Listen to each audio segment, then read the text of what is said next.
네, 여러분 반갑습니다.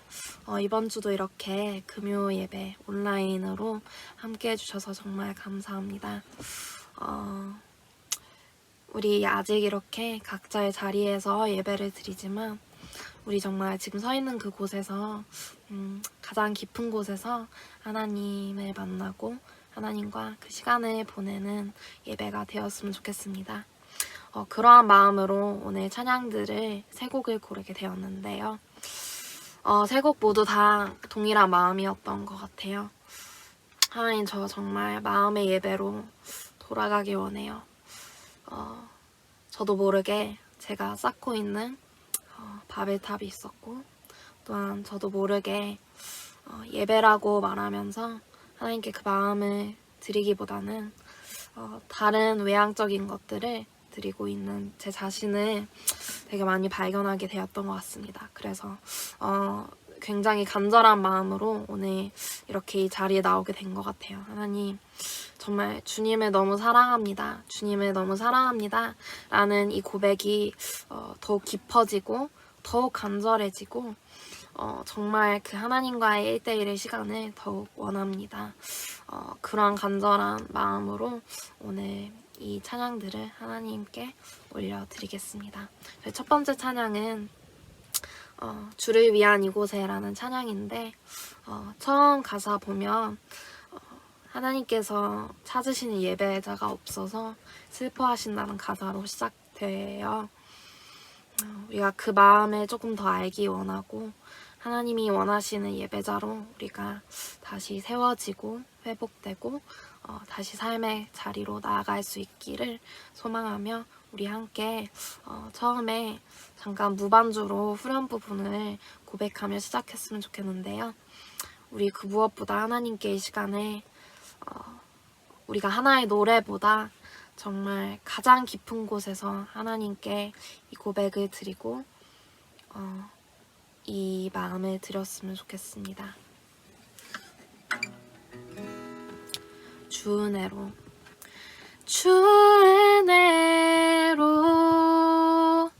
이곳에 서 있네 주 임재에 엎드려 절하네 그 어느 것도 난 필요 없네 주님만 경배해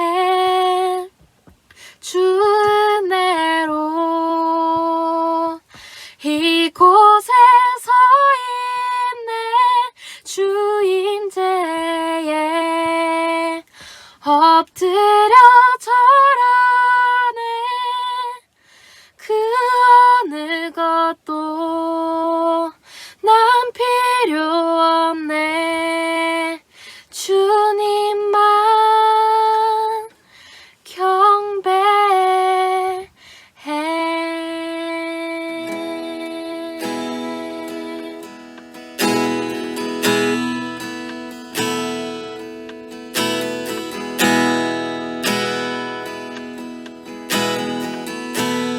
주를 위한 이곳에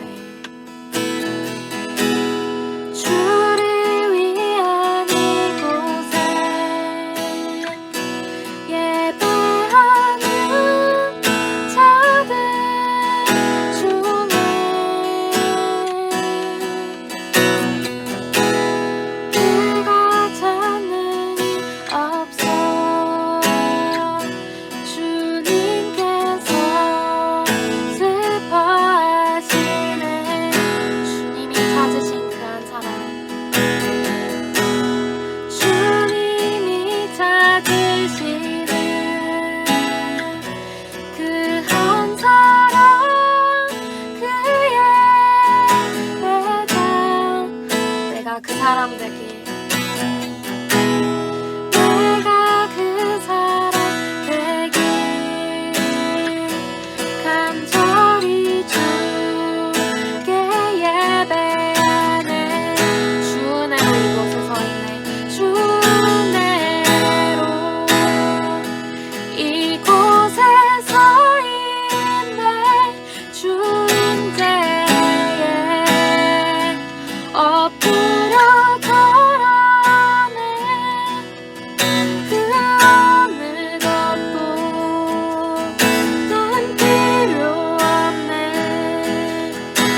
마음의 예배 주님께 드릴 마음의 예배 주님을 위한 주님을 향한 노래 중심 잃은 예배 내려놓고 이제 나 돌아와 주님만 예배해요 주님께 드릴 마음의 예배 주님을 위한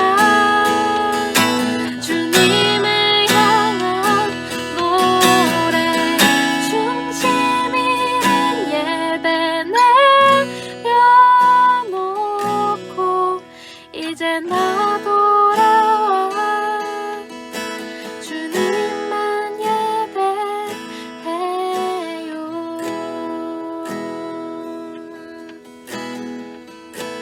주님께 드릴 마음의 예배 주님께 드릴 마음의 예배 주님을 위한 주님을 향한 노래 중심 잃은 예배 내려놓고 이제 나 돌아와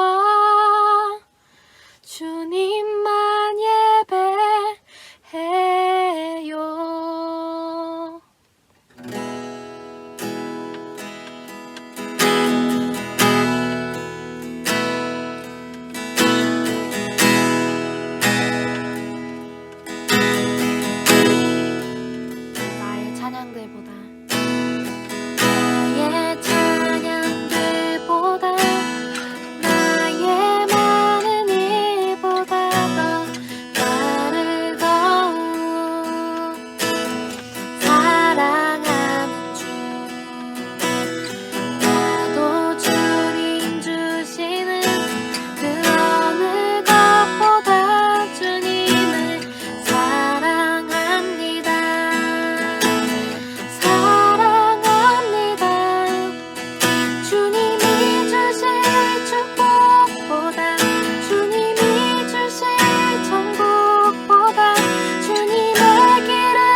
천사들의 노래를 보다 더욱 아름다운 노래로 나의 사랑하는 주님을 기쁘게 드리길 원해.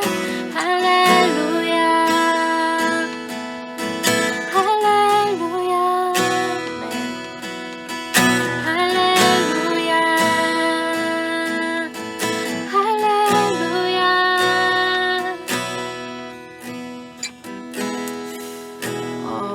이 가사의 고백처럼 우리 시간에 하나님께 이런 고백을 한번 해봤으면 좋겠어요.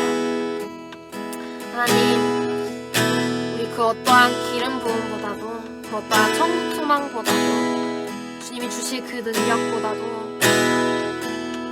우리의 어떠한 사역보다도 우리의 일, 우리의 공부보다도 주님을 사랑합니다. 주님을 사랑합니다. 주님을 사랑합니다. 주님을 사랑합니다. 이렇게 기도를 주님께 올려드리겠습니다.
살아계시는 하나님, 지금 이곳에 임재하시고 우리를 안으시고 우리를 잘 아시고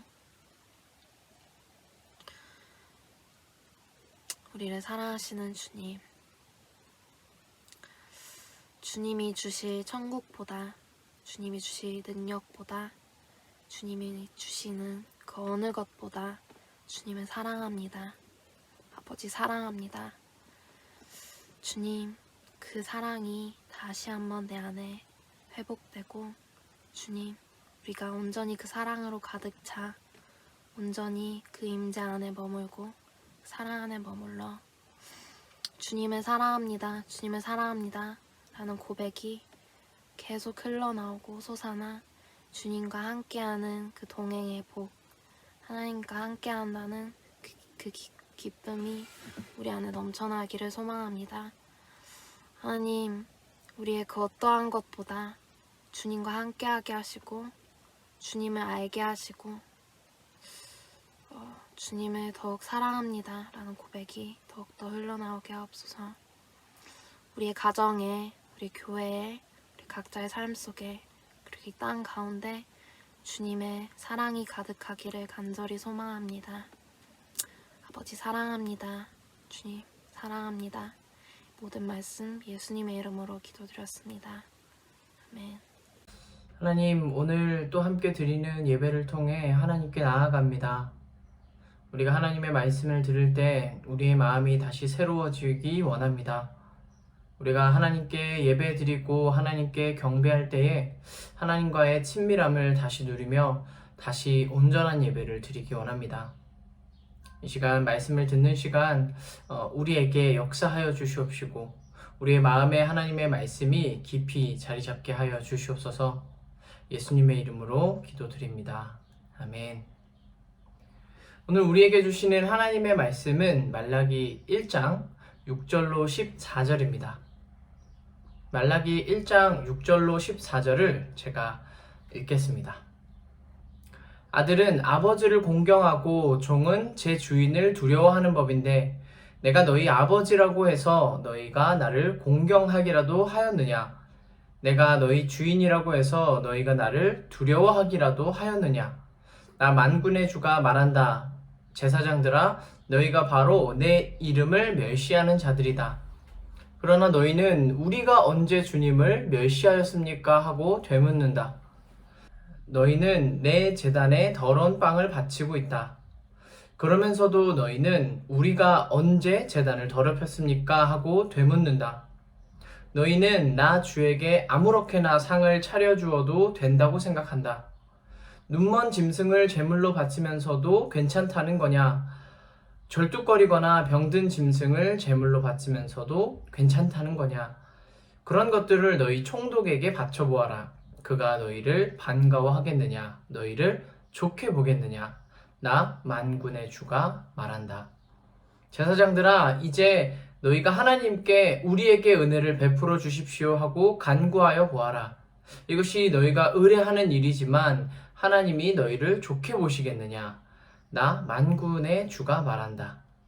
너희 가운데서라도 누가 성전 문을 닫아 걸어서 너희들이 내 제단에 헛된 불을 피우지 못하게 하면 좋겠다. 나는 너희들이 싫다. 나 만군의 주가 말한다. 너희가 바치는 제물도 이제 나는 받지 않겠다. 해가 뜨는 곳으로부터 해가 지는 곳까지 내 이름이 이방 민족들 가운데서 높임을 받을 것이다. 곳곳마다 사람들이 내 이름으로 분향하며 깨끗한 제물을 바칠 것이다. 내 이름이 이방 민족들 가운데서 높임을 받을 것이기 때문이다. 나 만군의 주가 말한다. 그런데 너희는 주님께 차려드리는 상쯤은 더러워져도 괜찮아 하면서 너희들도 싫어하는 음식을 제물이라고 그 위에 바치니 너희는 지금 내 이름을 더럽히고 있다.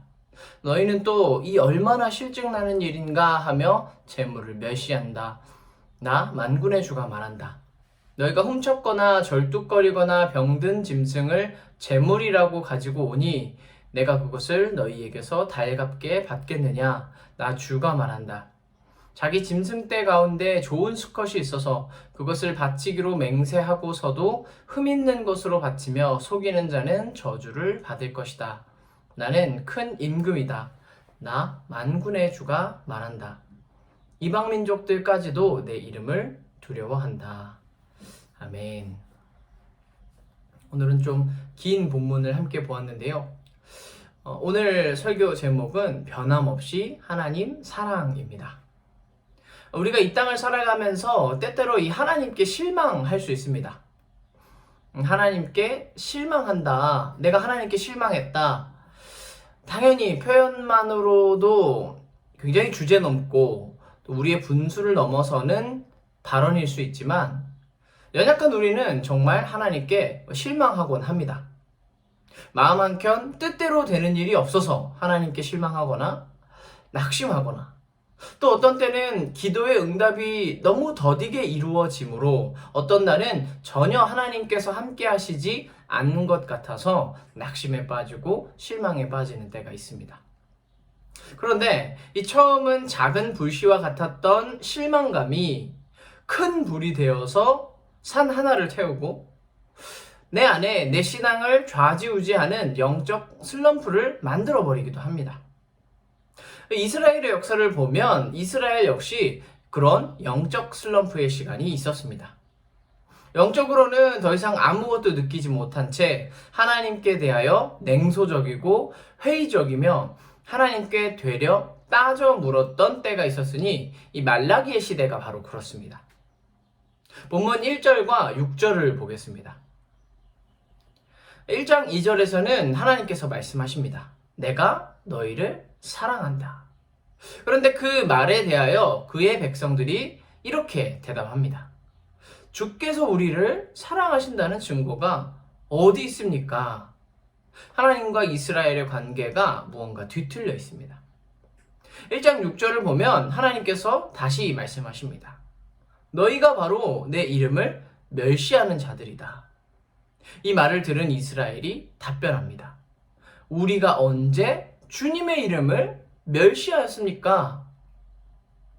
이 말라기에는 하나님의 말씀과 그 하나님의 말씀에 대한 이스라엘 백성의 대답으로 많이 이어지는데요. 보면 그 관계가 매우 뒤틀리고 갈등의 고조가 드러나 있습니다. 우리가 1장 2절과 6절을 보았는데 본문을 보면 하나님과 이스라엘의 관계가 어떤 식인지 두 가지 정도로 나누어 볼 수 있습니다. 하나는 아버지와 아들의 관계, 다른 하나는 주인과 종의 관계로서 하나님은 이스라엘을 대하셨습니다. 먼저 이 아버지와 아들의 관계를 보겠습니다. 그 옛날 히브리 사람들의 사회나 로마 시대의 아버지란 매우 큰 권위를 가진 인물이었습니다. 아버지는 합당한 이유를 들어서 아내와 이혼할 수 있었고 자녀의 생명이라도 살리고 죽일 수도 있는 자녀의 생살 여탈권을 갖기도 했습니다. 예전에 어떤 설교에서 한번 소개한 적이 있는데요.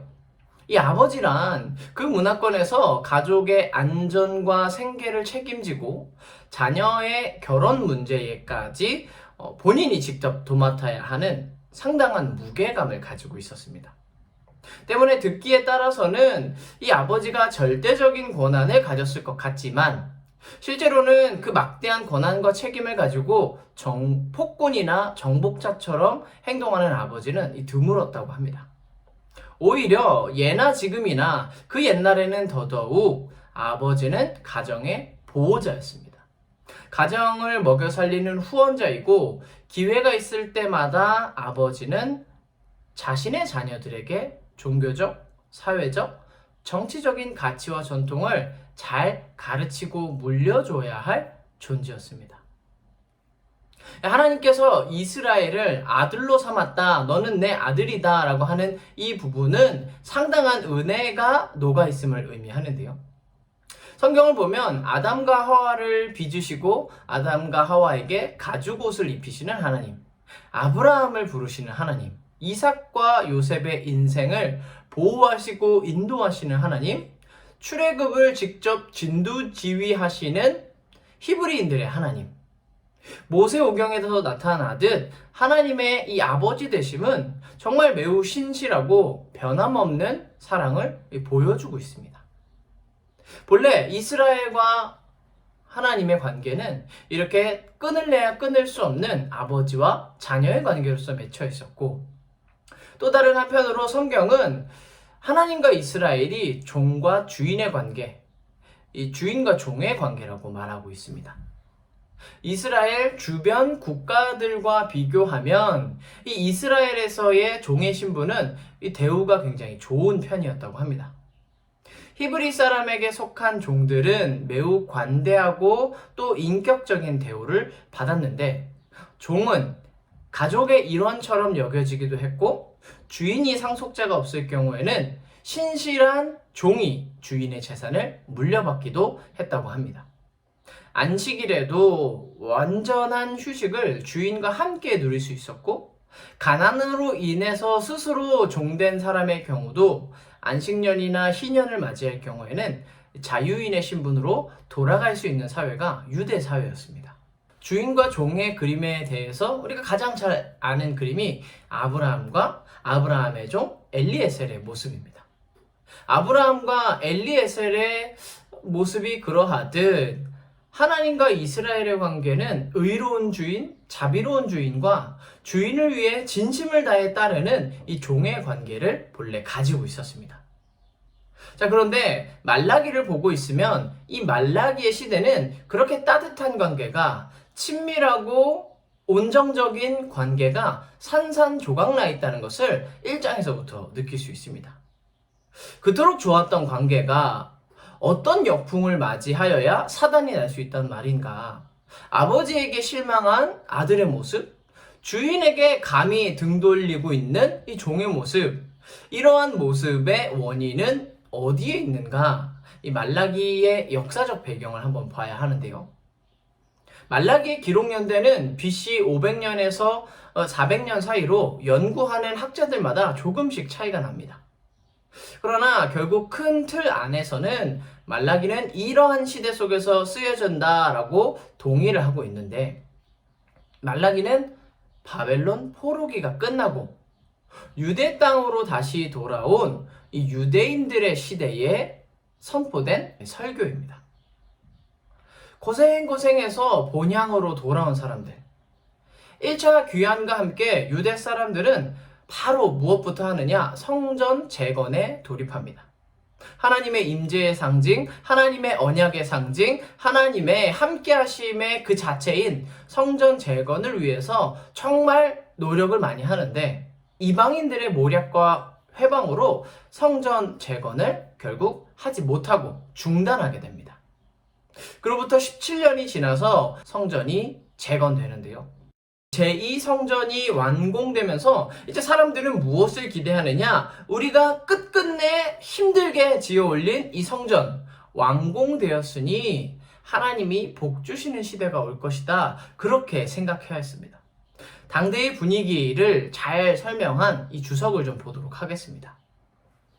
사회적으로 말라기는 종교적인 냉소주의와 정치적인 회의주의에 사로잡힌 주민과 마주해야 했다. 포로 후기 유다 공동체의 환멸은 몇 가지 신학적인 오해에서 기인했다. 학계가 제2성전이 완성되면 올 것이라고 약속한 부에 대한 기대, 에스겔에 의하여 예언된 다윗 언약의 회복, 예레미야가 약속한 새 언약의 성취 등에서 말라기의 청중들 가운데 많은 사람들의 마음속에는 하나님께서 그의 백성에 대하여 실패했다는 생각이 자리 잡고 있었다. 롤러코스터가 절정을 위해서 높이 올라가면 올라갈수록 이 아래로 떨어지는 시간이 길어지듯, 높이 올라가면 올라갈수록 떨어져 내려갈 때의 충격이 더 크듯 유대 사람들이 받은 충격이 그러했습니다. 우리가 지금은 온갖 수모를 겪지만 이 성전만 재건되면 하나님이 약속한 금은보화의 시대, 황금기가 우리에게 돌아올 것이다. 우리가 온갖 생활고와 멸시를 받고서 살아가고 있지만 이 언덕만 넘으면, 이 고개만 넘으면 하나님이 약속한 다윗 왕국이 부활할 것이다. 사람들은 그렇게 생각했는데 아무런 변화가 오지 않았습니다. 높은 기대감은 이제 내가 일어설 것이다 라고 하는 생각들은 꺾여서 실망으로 변했고, 이 실망은 결국 하나님에 대한 제사, 예배드림 자체를 매우 인색하게 만들어 버립니다. 본문 7절과 8절입니다. 너희는 내 제단에 더러운 빵을 바치고 있다. 그러면서도 너희는 우리가 언제 제단을 더럽혔습니까? 하고 되묻는다. 너희는 나 주에게 아무렇게나 상을 차려주어도 된다고 생각한다. 눈먼 짐승을 바치면서도 괜찮다는 거냐? 절뚝거리거나 병든 짐승을 제물로 바치면서도 괜찮다는 거냐? 그런 것들을 너희 총독에게 바쳐보아라. 그가 너희를 반가워하겠느냐? 너희를 좋게 보겠느냐? 나 만군의 주가 말한다. 이 7절에 더러운 빵을 드렸다라는 표현은 제사를 위한 제물로서 전혀 합당하지 않은 기준 미달의 것을 가지고 왔다는 것을 의미합니다. 사람들은 전혀 자격이 되지 못하는 하찮은 것을 하나님 앞으로 가져왔다는 건데요. 이미 상하기 시작했을 때 절대 먹어서는 안 될 음식들이 몇 가지 있습니다. 그 중에 제가 경험한 하나가 바로 생고기인데요. 제가 삼겹살을 좋아하니까 가끔 삼겹살을 집에다 사다 놓는데 이걸 까먹을 때가 있어요. 그러면 이게 고기가 삭은 게 아니라 썩어버려서 상해버리면 굉장히 역한 냄새가 나는데, 아깝다고 이 삼겹살을 구워서 먹든 아니면 오래 삶아서 먹든 이거 먹으려고 하면 바로 식중독입니다. 탈이 난다는 거죠. 상한 고기는 이미 냄새부터 역하고 먹을 수 없는 상태로 돌입했기 때문에 이거는 버려야 됩니다. 쓰지 못하는 고기가 됐다는 건데, 본문에서 사람들이 하나님께 더러운 빵을 드렸다, 썩은 생고기를 가져왔다는 것과 동일한 것입니다. 더러운 빵이란 어린아이가 마치 허접하고 모양도 울퉁불퉁한 허접한 쿠키를 가지고 와서 부모님에게 내어드리는 그림이 아니라, 어린아이의 쿠키가 아니라 정말 냄새나고 상하고 썩은 생크림으로 발라서 그 안에는 썩은 과일로 채운 생크림 케이크를 부모에게 주는 그러한 그림입니다. 먹을 수 없는 것, 받지 않을 것을 가지고 왔다라고 하나님은 말씀하셨고, 이 8절에 눈먼 짐승을 바치고 절뚝거리거나 병든 짐승으로 들었다는 것 역시 동일한 표현입니다. 하나님은 높고 비싸고 좋은 것을 바라지 않으셨습니다. 하나님은 출애굽한 히브리 사람들의 제사를 받으실 때 사람들의 경제적인 형편을 충분히 고려하셨습니다. 그래서 가난한 자든지 부자든지 진심으로 하나님 앞에 나올 수 있도록 누구든지 하나님 앞에 나오려는 자는 온전한 제사를 드릴 수 있도록 제사의 내용을 매우 하나하나 세분화하셨습니다. 소로 드리는 제사가 있고 양과 염소로 드리는 제사가 있고 양과 염소를 낼 수 없으면 새로 드리는 제사가 있고 곡물로 드리는 제사가 있는 등 누구든지 자기가 가진 것 안에서 지극히 작은 것으로도 하나님 앞에 나아갈 수 있었습니다. 사람들은 제사 앞에 예배 앞에 나올 때 그 드리는 것조차 아까워할 정도로 많은 실망과 회의감을 품었던 것 같습니다. 마치 하나님 앞에 나올 때 이런 마음인 것입니다. 내가 이렇게 한다고 해서 뭐가 달라지겠느냐? 좋은 품질로 드려도 똑같고 하찮고 적급으로 드려도 내 생활이 변하지 않는데 내 생활이 더 좋아지거나 더 나빠지지 않는데 무엇을 드리든 무슨 상관이냐? 하나님께서 받고 안 받고가 표가 나지 않는데 무엇이든 괜찮지 않겠느냐 하는 행동을 보이는 것입니다. 자, 바로 이로 인하여 하나님은 말라기 선지자를 통해 되려 그의 백성들에게 묻습니다. 그것을 가지고 이 총독에게 가져가 보라는 것입니다. 너희들의 치안과 보안을 담당하고 권위를 따라 이 도시를 다스리고 모든 사람들의 생활에 영향을 주는 총독에게 가져가서 상한 고기를 들이밀어 보라고 하나님은 말씀하십니다. 총독도 받지 않을 것을 전능자 앞에서 꺼내 보이는 사람들. 앞에서는 형식만 남은 적급의 예배를 드리면서 뒤에는 여전히 그러나 하나님의 은혜와 긍휼은 구하는 데 전념이 없는 이 모습으로 인해 하나님께서 급기야 성전 문을 닫을 사람이 있었으면 좋겠다고 말씀하시기에 이릅니다. 차라리 문을 닫았으면 좋겠다. 누구도 헛되이 드리지 못하도록 말입니다. 한번 우리가 그림으로 생각해 보면요. 예배의 문을 닫고 싶은 하나님, 예배의 문을 걸어 잠글 사람을 찾고 계시는 하나님, 그 모습이 얼마나 애가 타고 또 안타까운 모습입니까? 얼마나 속상한 그림입니까? 이 두 사람 사이가 굉장히 앙숙인 이 남매가 있었습니다. 남매도 굉장히 이 카테고리가 여러 가지잖아요. 완전 남남처럼 사는 남매, 아주 하루가 멀다 하고 치고박는 남매, 한 번도 싸운 적이 없는 남매도 있는가 하면 이번 건은 그렇게 이제 싸우는 남매가 있었는데요. 한 번은 이 남매가 송구영신 예배를 드리고 새해 1월 1일에 그날부터 또 싸움이 터졌다고 합니다. 몸살로 힘들게 예배를 다녀오신 어머니는 바로 방에 들어가 다시 누우셨는데 글쎄 이 남매는 서로 상대가 말하는 이 말 한마디, 표정 하나, 단어 하나하나가 마음에 안 들어서 뭐 새벽에 예배 끝나고 한 2-3시간을 서로 싸웠다고 합니다. 안방에 누워서 거실에서 들려오는 소리를 안 들으려고 해도 결국에 들려오는 소리, 서로를 비난하고 서로를 그냥 트집지 않는 그런 원색적인 목소리를 듣다가 결국 이 아픈 어머니가 거실로 나오셨습니다. 그리고는 거실에서 그냥 본격적으로 싸우고 있는 이 남매를 향해서 어머니가 소리치셨다고 합니다. 니들 계속 이렇게 싸울 거면 나가라. 여기 내 집이니까 이 집에서 나가라 하고 이 남매를 쫓아내 버리셨다고 합니다.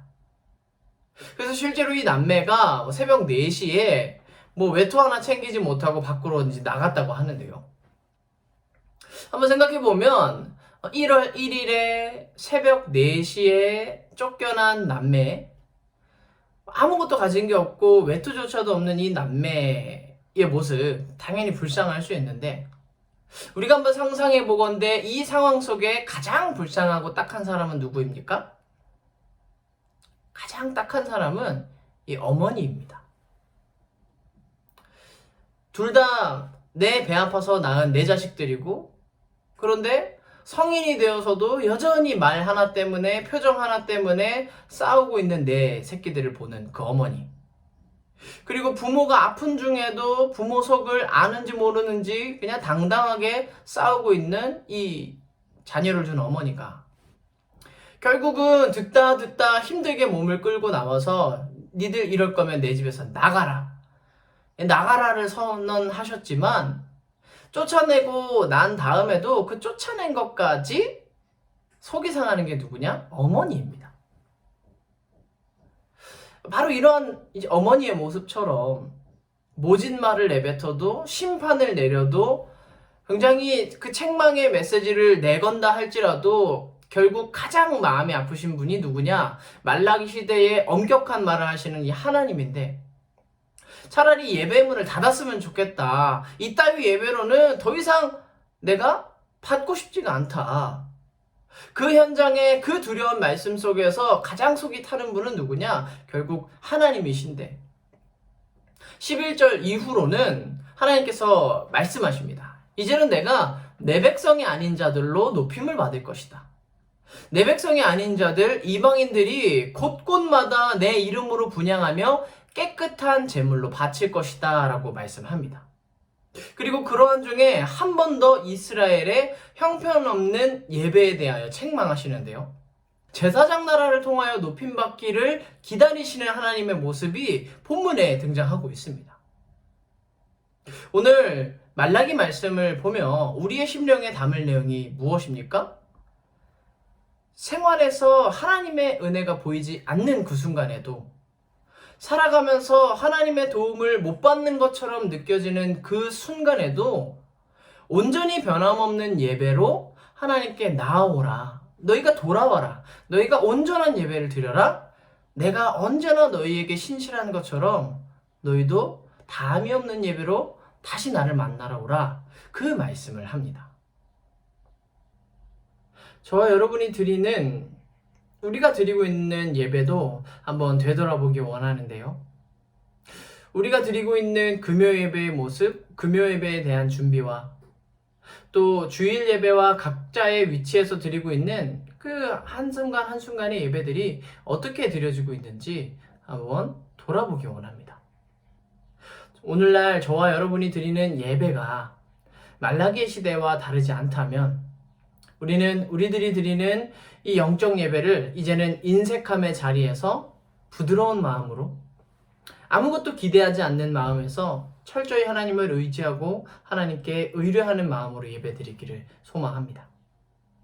이 오늘의 설교가 이제 그럼 예배 인원을 더 많아지게 하자, 5명이 드리는 예배를 10명이 드리게 하자, 20명이 모이는 청년부를 이제 40명이 모이는 청년부가 되게 하자, 그런 숫자를 강조하는 메시지가 아닙니다. 어려운 때를 볼수록, 어려운 순간일수록 좋은 프로그램을 만들어서 사람들의 이목을 집중시키자, 그런 얘기도 아닙니다.